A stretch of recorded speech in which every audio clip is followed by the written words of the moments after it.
Hi again. In this video, I will give you a brief example of how actually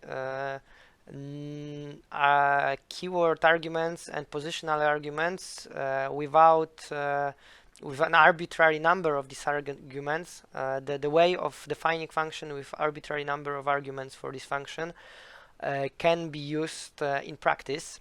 And I will show you an example of a plot function from matplotlib library.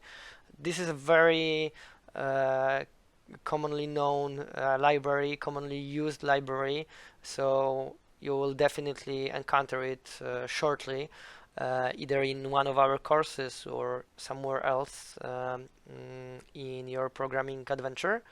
So as you can see, this function, don't worry about this this stuff right now. As you might remember, this is just a package from which we take a function. This is like a sub package of a package, and here we have a function. But this function is defined in such a way that we have arbitrary number of positional arguments, then some keyword arguments which have default value, and then again arbitrary number of other keyword arguments which do not have a default value and can differ depending on the case that user is using this function for. So here we have an example of using this function. Maybe let's switch to Visual Studio Code so that you can see this in practice. So here we have defined. Here we import package, this sub package from matplotlib. We have discussed importing packages in previous courses. And here we define simple tool lists with one is numbers from 1 to 10, second is squares of these numbers, and then we call the function plot on this using this list. So as you can see, first, thanks to the fact that my plot function was defined in such a way that I can input as many positional arguments here as I want, I can input here x and y. And you can see that if I run this example in a separated video, what will open is a plot of a quadratic function from 1 to 10. But what I can do also is to change, for instance, this code and input just one positional argument. And then if I run this code, something else will happen.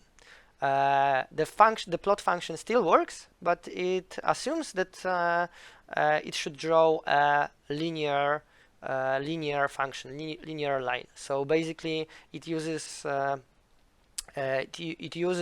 our x as y values. So and it figures out by itself what is on the x variable, x axis.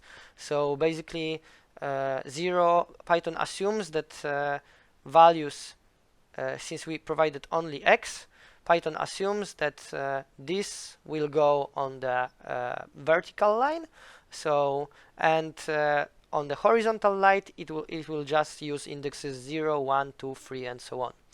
I can also draw something similar just with y. You can see that again my plot will change. Okay, so you can see that Python again assumed, since I'm using only y, Python again assumed that we start from 0, but then took the values for y from the in this case y variable.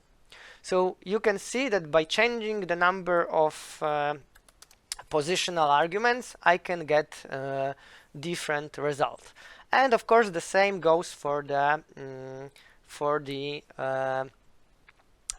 keyword arguments. Let's see what happens right now. Now I get the same plot I had at the beginning, and let's now, for instance, change the line width. I don't know, let's increase it let's change it to 5, and also let's increase the or let's maybe decrease the marker size, maybe something which is still bigger than lines. If I run this example right now, I get a different plot. You see the markers are smaller, the line is wider, so so I get a different result.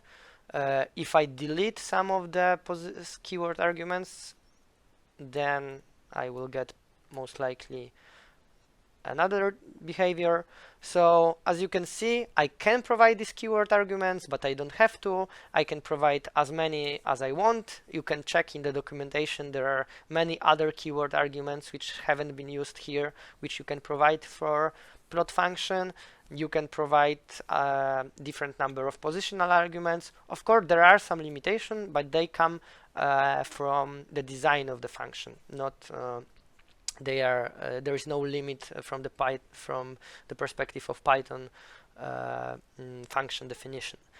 Yeah, so this was a simple example of how you can use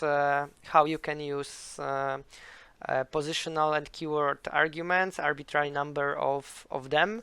As you can see, this can become really useful. And you already might had an opportunity to see how to create cool plots in Python, and don't worry, we will go back to it in other courses, so you will learn how to do it as well. And in the next video we will discuss in the next videos actually we will discuss functions existing in other functions. So basically how you can use a function inside a function. So thank you for your attention, and see you in the next video.